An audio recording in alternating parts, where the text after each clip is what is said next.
نحمده ونصلي على رسوله الكريم اما بعد۔ اس وقت موجودہ حالات کے پیش نظر نصف رمضان شریف گزرنے کے مد نظر برادران اسلام بھائی اور بہنوں کی خدمت میں کچھ ضروری گزارشات عرض کرنی ہیں۔ بازار میں آمد و رفت کی کثرت اور عید کے لیے سامان کی خریداری کی بابت اور زکوٰۃ اور صدقات کی ادائیگی برائے غرباء اور مدارس دینیہ کے لیے خرچ کرنے کی بابت چند باتیں عرض کرنا اس وقت کی ضرورت سمجھتا ہوں۔ کچھ احباب کی طرف سے بار بار یہ اپیل آ رہی ہے کہ بزرگان دین، اکابر ملت اور رہنمایان قوم و ملت اپیل کر رہے ہیں۔ انہی کی اپیل کو آگے بڑھانے کے لیے اپنے علاقے کے عوام کی خدمت میں کچھ باتیں عرض کر دی جائیں۔ پہلی بات، بازار میں آمد و رفت کی کثرت کے نقصان کے بارے میں عرض کرنی ہے۔ آپ سبھی حضرات جانتے ہیں کہ کرونا جو خدائے پاک کا قہر ہے اور ایک وبا ہے، اس وبا سے حفاظت کے لیے سرکار کی طرف سے لاک ڈاؤن اور سوشل ڈسٹینسنگ کا معاملہ چل رہا ہے۔ وباؤں سے بچنے کے لیے لاک ڈاؤن اور سوشل ڈسٹینسنگ پر عمل کرنا اپنی حفاظت کے لیے اور دوسروں کی حفاظت کے لیے ضروری ہے۔ ان حالات میں سرکار نے عوام کی ضرورت کو سامنے رکھتے ہوئے جو دکانوں کے زیادہ دیر تک کھولنے کی سہولت دی ہے اور بازار کھلنے لگے ہیں، تو اس سہولت سے ہم کو بہت احتیاط کے ساتھ فائدہ اٹھانا ہے۔ ان حالات میں ضروری ہے کہ ہماری عورتیں، ہماری مائیں بہنیں، ہمارے بھائی، ہمارے بزرگ بلا ضرورت باہر نہ نکلیں اور بازار میں کثرت کے ساتھ نہ جائیں اور بلا ضرورت شدیدہ بازار نہ جائیں، دکانوں پر بھیڑ نہ لگائیں۔ حدیث شریف سے یہ بات ثابت ہے کہ یہ جو وبا ہے، طاعون ہے، یہ آگ کے مانند ہوتا ہے۔ آگ کو اگر ایندھن ملتا رہے تو آگ بڑھتی رہتی ہے، اور اگر آگ کو آگے بڑھنے کے لیے ایندھن نہ ملے تو آگ بجھ جاتی ہے۔ اسی لیے سرکار نے لاک ڈاؤن کر رکھا ہے اور سوشل ڈسٹینسنگ یعنی آپس میں سماجی دوری اور آپس میں فاصلہ بنائے رکھنے کی ہدایت کر رکھی ہے، اور الحمدللہ ہم لوگ اس پر عمل کر بھی رہے ہیں۔ اس لیے میں اپنی بہنوں سے، بھائیوں سے گزارش کرتا ہوں کہ بازاروں میں بلا ضرورت شدیدہ نہ جائیں، اس لیے کہ اندیشہ یہ ہے، آپ حضرات جانتے ہیں، حالات سب کے سامنے ہیں۔ پچھلے دنوں تبلیغی جماعت کو بہانہ بنا کر مسلم قوم کو بدنام کرنے کی بہت سے لوگوں نے بھرپور کوشش کی ہے۔ یہ ملک بھارت گنگا جمنی تہذیب کا ملک ہے۔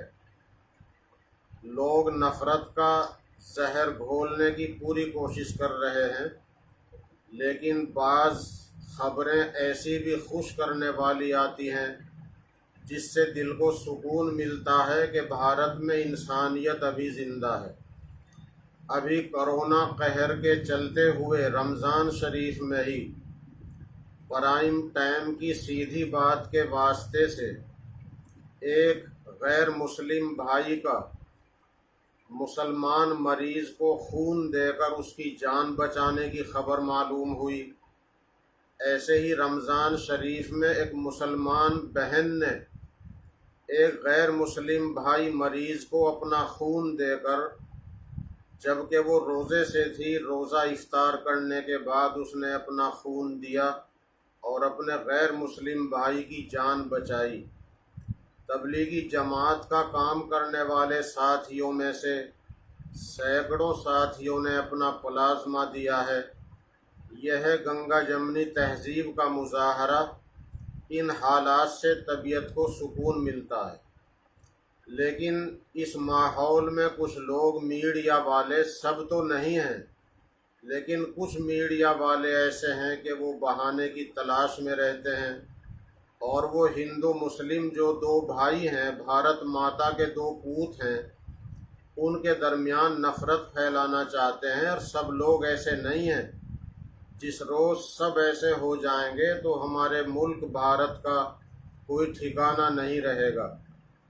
اس لیے میں عرض کرتا ہوں کہ اگر ہم لوگ بازاروں میں بھیڑ لگائیں گے تو، اور خدا نخواستہ کرونا کے کیس بڑھتے گئے، تو کچھ لوگوں کو جو نفرت پھیلانے کا کام کرنا چاہتے ہیں، انہیں بہانہ ملے گا کہ مسلمانوں نے بازاروں میں بھیڑ لگا کر اور سوشل ڈسٹینسنگ کو توڑ کر کرونا پھیلایا ہے۔ ہم ایسی غلطی نہ کریں جس سے پوری قوم بدنام ہو۔ اس لیے بازار میں خریداری کے واسطے کم سے کم ہی جائیں، اور عید کے نام پر جو خریداریاں ہوتی ہیں، نئے کپڑے بنانا، جوتیاں پہننا، اس بار یہ معلوم بھی نہیں کہ ہم لوگ عیدگاہ اکٹھا ہو پائیں گے یا نہیں۔ اللہ جل شانہ کی طرف سے عیدگاہوں کے دروازے کھولیں گے بھی یا نہیں۔ اس لیے اکابر امت یہ اپیل کر رہے ہیں کہ اب کی بار عید سیدھے سادے انداز پر منائی جائے۔ شریعت کا حکم یہ ہے کہ آپ کے پاس جتنے کپڑے ہیں ان میں سے جو بہترین کپڑے ہوں انہیں پہن کر عید کی نماز ادا کرنے جائیں۔ نئے کپڑے، نئے جوتوں کا ہونا کوئی ضروری نہیں۔ اکابر علماء یہ کہہ رہے ہیں کہ جو پیسہ نئے کپڑوں پر، نئے جوتوں پر ہم ہمارے بچے خرچ کرتے ہیں، اب کی بار یہ پیسہ غریب بچوں پر، یتیموں پر، مسکینوں پر خرچ کر دیا جائے، تاکہ وہ بھی ہمارے ساتھ عید کی خوشیوں میں برابر شریک رہ سکیں۔ اور ہمارے اکابر یہ کہہ رہے ہیں کہ مذہب اسلام یہ کہتا ہے کہ ایسے آڑے وقت میں مذہب سے اوپر اٹھ کر انسانیت کو سامنے رکھ کر غریب انسانوں کی مدد کو لازمی سمجھا جائے۔ اس لیے صرف مذہب کے نام پر مدد نہیں، بلکہ انسانیت کے نام پر ہر غریب کی، ہر بیوہ کی، ودھوا کی، یتیموں کی، ایسے مزدور کے جن کے روزگار ٹھپ ہو گئے اور وہ کھانے کے، روٹی کے محتاج ہو گئے، کسی بھی مذہب سے تعلق رکھتے ہوں، تو ان سب کی مدد کی جائے۔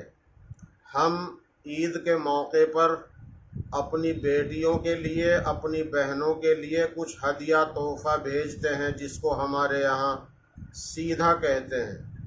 اب کی بار میں اپنی بہنوں سے اور بیٹیوں سے یہ درخواست کرتا ہوں کہ بہن بیٹیاں خود اپنے میکے میں اپنے ماں باپ، اپنے بھائیوں سے کہہ دیں کہ عید کے نام پر سیدھا لے کر ہمارے پاس آنے کی اب کی بار زحمت نہ کریں، اس لیے کہ اس کے واسطے بھی آنا جانا پڑے گا، اور آنے جانے میں اس نقصان کا اندیشہ ہے۔ اس لیے بہن بیٹیاں خود ہی اپنے بھائیوں سے، ابا سے، اماں سے کہہ دیں کہ عید کا سیدھا اب کی بار نہ بھیجیں۔ اور اگر بہن بیٹی غریب ہے تو اس کی مدد اس حیثیت سے کر دی جائے کہ وہ غریب ہے۔ عید کے نام پر جو لین دین ہوا کرتا تھا، اب کی بار اس سے ہم گریز کر لیں، اور عید کے بعد جب اللہ پاک راستے کھول دیں گے تو جو کچھ حالات ہیں سب معمول پر آ جائیں گے، سب ایک دوسرے کے یہاں آنا جانا لینا دینا بھی ہوگا۔ زکوٰۃ اور صدقات سے جیسے غریبوں کی مدد کرنا فرض ہے، ایسے ہی بھارت کے اندر مدارس دینیہ کا تعاون کرنا بھی فرض ہے۔ ہم جانتے ہیں کہ ہماری اس دنیا میں بعض خطے ایسے ہیں کہ 800 سال سے بھی زیادہ مسلمانوں نے ان خطوں پر حکومت کی ہے۔ بخاری شریف، مسلم شریف، ترمذی شریف، بڑی بڑی حدیث کی کتابیں جن خطوں میں بزرگوں نے لکھی ہیں، ایسے ایسے محدثین جو علم حدیث کے پہاڑ مانے جاتے ہیں، جن ملکوں میں ایسے محدثین پیدا ہوئے، امام بخاری، امام مسلم، امام ترمذی رحمۃ اللہ علیہم جیسے حضرات، 800 سال سے بھی زیادہ مسلمانوں نے حکومت کی، لیکن بعد میں حالات ایسے بدلے کہ وہاں دین اسلام زندہ نہیں رہا، دین کا نام لینے والے باقی نہیں رہ سکے۔ یہاں بھارت پر مسلمانوں نے 800 سال تقریباً حکومت کی ہے، اور جب یہاں مسلمانوں کی حکومت پر زوال آیا تو اللہ پاک نے بھارت کے کچھ ہمارے بزرگوں کے دلوں میں یہ نسخہ الہام کیا کہ وہ دینی مدارس قائم کریں۔ انہوں نے دارالعلوم دیوبند کو قائم کیا، مظاہر علوم سہارنپور قائم ہوا، اس کے بعد چھوٹے بڑے ادارے ملک بھر میں قائم ہوئے، پھر ملک کا بٹوارا ہو گیا، پاکستان، بنگلہ دیش، لاکھوں چھوٹے بڑے مدرسے ہیں۔ اس خطے میں اللہ کے فضل و کرم سے دین ایسی حالت میں زندہ ہے کہ اس حالت میں دین دوسرے بہت سے ممالک میں نہیں ہے۔ یہ مدارس دینیہ کی برکت ہے۔ ہمارے بزرگوں نے یہ بات فرمائی ہے کہ ہندوستان کے اندر جو دین دوسرے علاقوں کی بنسبت اچھی حالت میں ہے، چاہے وہ تبلیغی جماعت ہو یا اسی طرح دیگر تنظیمیں ہوں، وہ سب دارالعلوم دیوبند ان کا مرکز ہے، اور مدارس دینیہ ہی اس کی اصل بنیاد ہیں۔ تو ان مدارس کی بنیاد پر ہمارا تشخص، ہمارا مذہبی تشخص، تمدن، ہماری ثقافت باقی ہے۔ اس لیے میں اپنے تمام بھائیوں سے گزارش کرتا ہوں کہ ان مشکل حالات میں بھی جہاں غریبوں کا تعاون کرنا ضروری ہے، لازمی ہے، مدارس دینیہ کے تعاون کو بھی باقی رکھنا ہمارا فریضہ ہے۔ اس لیے جن مدارس میں باہر کے بچے پڑھتے ہیں اور جہاں ہم صدقات، عطیات سے امداد کرتے آئے ہیں، کیونکہ مدارس دینیہ کی امداد کرنا ڈبل ثواب کا باعث ہے۔ جیسے اپنے قریب، اپنے رشتہ دار جو غریب ہیں ان کی امداد کرنا ڈبل ثواب کا باعث ہے، ایک تو صلہ رحمی کا ثواب ملتا ہے، دوسرے صدقے کی ادائیگی کا ثواب ملتا ہے۔ اسی طرح مدارس دینیہ کی امداد کرنے میں ڈبل ثواب ہے، ایک تو غریبوں پر آپ کا پیسہ خرچ ہوتا ہے، دوسرے اس سے دین کی اشاعت ہوتی ہے۔ اس لیے اپنے مدارس کو بھی نظر انداز نہیں کرنا، اور حضرت اقدس شیخ الحدیث صدر المدرسین دارالعلوم دیوبند حضرت الاستاذ مفتی سعید احمد صاحب دامت برکاتہم فرماتے ہیں کہ زکوٰۃ میں تو 40واں حصہ دیا جاتا ہے۔ اللہ کے بندو، اے خوشحال لوگو، اللہ نے 40واں حصہ ایک سال میں مانگا ہے، اور 39 حصے تمہارے پاس رہتے ہیں۔ ان مشکل حالات میں صرف 40واں حصہ ہی نہیں بلکہ 40ویں حصے سے فالتو جو 39 حصے تمہارے پاس ہیں اس میں سے بھی خرچ کرو۔ حدیث شریف میں ہے کہ مال کے اندر زکوٰۃ کے علاوہ دوسرا بھی حق ہے، اس لیے ان حالات میں اگر زکوٰۃ سے فالتو بھی خرچ کرنا پڑے تو کرنا چاہیے۔ انشاءاللہ خرچ کرنے والوں کو اللہ تعالیٰ دین اور دنیا کی ترقی سے نوازے گا۔ اللہ تعالیٰ اپنے کرم سے مصیبت کو دور فرمائے، اور اللہ جل شانہ اپنے کرم سے امن و امان کی فضا بنا دے۔ امید ہے کہ ہمارے بھائی بہن اس پر عمل کرنے کی کوشش کریں گے۔ وآخر دعوانا ان الحمد للہ رب العالمین۔